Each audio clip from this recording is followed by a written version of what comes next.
Well, now we have to wind this string up and pull a larger string through so that I can pull my wires through there.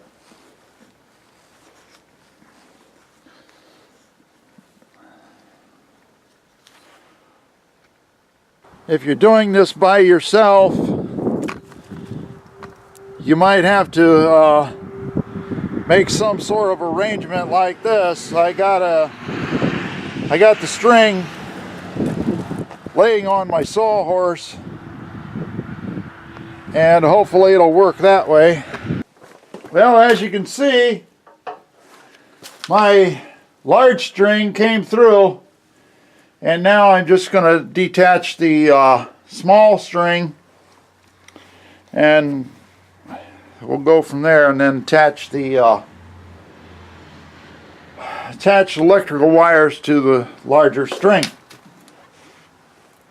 Well, I'm going to try to pull this wire through. First of all, I'm going to pull some on the string here, the rope, pull some of that through, and hopefully I can stop it in time.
Well, as you can see, the end is just pretty close here.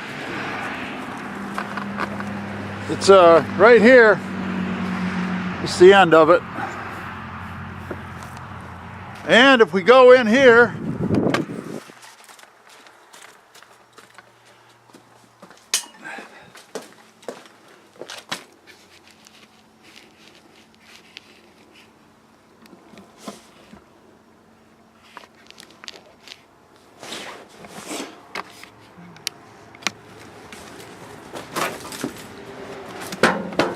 right here is the end of it. So it came out pretty good.